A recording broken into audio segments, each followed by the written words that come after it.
Hi guys, welcome back to my channel. It's Zachary Reality. Today I also wanted to make a video about the Traitors on Peacock. We're on season 3 in the US and I've been covering it on my YouTube channel the past 2 years. I did like live recaps of every single episode last year.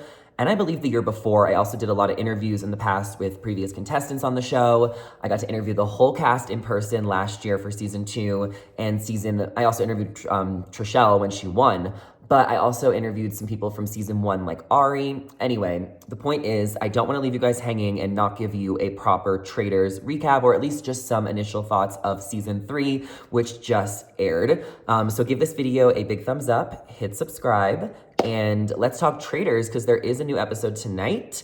I have been on the road the last few days. I had to escape Los Angeles because of the dangerous fires. Luckily, everything is okay. I'm continuing to pray for Los Angeles. It is so awful. I'm also praying for TikTok that it stays afloat. But if TikTok goes away, I'll be here on YouTube as well as on Instagram. So let's get into Traitors season 3.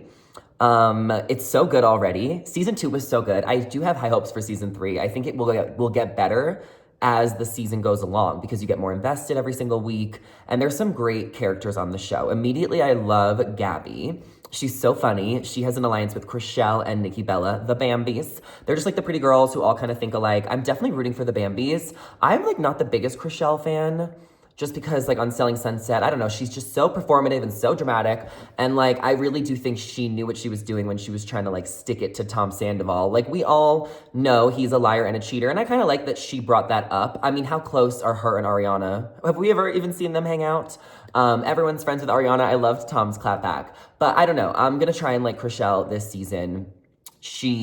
I don't think is gonna win, but those girls are really tight. A lot of people are kind of figuring things out still. The show just started. The housewives immediately got targeted, which is, I guess, their fault because they all jumped off first. But I think they were just trying to like be selfless because someone had to jump off and they're just like, all right. Or maybe they just didn't want to row. Like that was my thing in that first challenge. I would be like, I don't really want to row the boat. My arms hurt. But then you would have to like stay on this like wobbly, like wooden float, which would be so uncomfortable for hours. So I don't know. The challenges totally scare me. I'm here for the gossip. I'm here for the fashion. Sierra is killing it. Chrishell is killing it. Gabby. All the girls look so good with the fashion. But I do want to get into the Traitors. Who are the Traitors? Well, we have Danielle from Big Brother, who is super kooky, super funny. I'm glad that she is a traitor because I am enjoying watching her. I think she's entertaining. She's also really rooting for Vesepia from Survivor to come back for Survivor 50. She tweets something about that every day. I'm here for it. Vesepia, come back. I cannot wait for Survivor 50. I know all these people, guys. I know everyone from every show. I watch every single show. Except Big Brother, I watch the least. But I'm really happy that Danielle's a traitor. I'm happy Caroline's a traitor. She does remind me of Kim Zolciak. I did not know who she was from Survivor because I only really like old school Survivor. But she's really funny. And she might be in the best position to go the farthest because people are definitely onto Danielle. She's being a little performative. And people are onto Bob the Drag Queen. And I'm not surprised. I love Bob the Drag Queen. And I think he's fabulous, but I feel like he is gonna put a target on his back. He's being a little bit like performative to some of the other players, and he might be revealing some stripes a little bit. So I think he might get caught. Rob being a traitor is so predictable and frustrating. I love Boston Rob. I grew up on Boston Rob. I am the lore. I love the lore of Boston Rob. I was 8 years old watching him on Survivor All-Stars propose to Amber. I've seen him on Survivor Marquesas, Survivor Heroes vs. Villains, Redemption Islands. Oh my God, I loved Rob growing up. I loved watching him and Amber on The Amazing Race. All of their wedding special I watched. I watched their home renovation show. But like, I'm over him. We've seen him everywhere. And like, of course he's a traitor. Duh. Like the way that they tried to make him come in, like this big grand entrance was just like so unnecessary.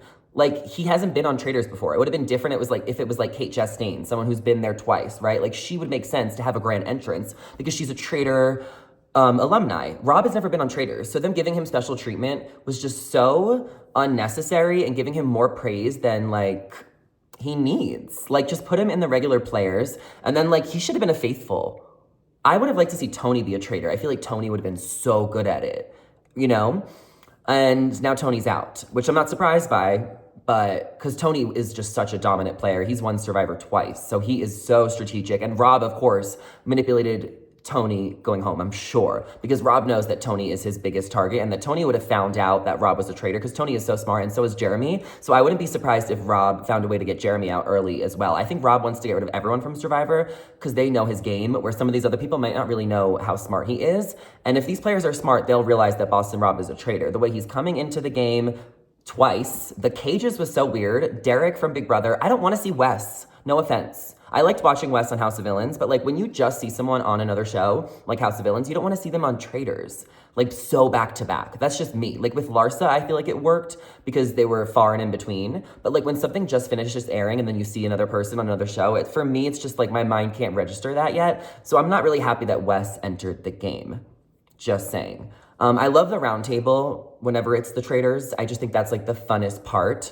Just seeing everyone go head to head and seeing the conversations really get heated. So those are the moments I'm definitely looking forward to on the future season. I'm sad that Wells went home. I think he just didn't know how to adapt and like make a lot of friends. And I don't think Wells was super strategic. And I think he was just like maybe a little aloof to the game that they're playing. So I think that's why Wells went home. I'm sad Ayan went home, Chanel Ayan. She's so funny. I did predict that she was gonna go home early, but it's sad that she's gone because she is really funny.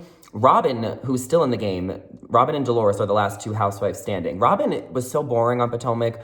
It's like she's so irrelevant, but then like she's making herself relevant on this show. I think she is talking a lot and putting a target on her back. So I do think she's gonna end up going home soon, but I do appreciate her speaking her mind and figuring shit out, figuring who the traitors are out. I love Dylan Efron. Oh my gosh. Dylan Efron is like so funny. Like, and literally he's just like such an A-list actor because of his brother is Zac Efron. So he's just like so royal, but like he's geeking out over all the reality TV players and he's just so handsome. He's just like Zac, but like a little bit more tatted and like, I don't know, like the fact that Zac Efron is watching Traitors is like so exciting because he's gonna watch for his brother. I love Dylan Efron. I'm obsessed with him. I hope he has a showmance on the show. Like who can we ship him with? Sierra? I don't know. We need Dylan to stay a while. He is on to the Traitors, so I hope that doesn't bite him in the butt because he's clearly very intelligent. I just like hope that he is able to play it smart and he doesn't get blinded by Boston Rob because it feels like people get blinded by Boston Rob no matter how many shows he's been on. So I don't know. I love Dylan. I'm not surprised Dorinda went home early. She has a big mouth. I predicted this as well. Dorinda just doesn't know how to keep it cool and keep it moving. And I think that's why she went home. She made herself a target. I don't really care about Ivor, like the random royal connection. I want to see more of Sam Ashgari, but apparently he's like signed an NDA and is not allowed to talk about his ex-wife, Britney Spears. But hopefully we see more of Sam, and Sierra has not gotten a lot of airtime, so I need to see more of her. She's beautiful. I loved her outfit with the hat. It was so cute. But I'm loving Traitors. I'm really excited for the new episode tonight. I'm going to do another recap of tonight's episode, but those were my initial thoughts on the first 3 episodes. Let me know your thoughts in the comments down below. Make sure to give this video a thumbs up. Do not forget to subscribe to my channel, and I'll see you guys in the next one. Bye.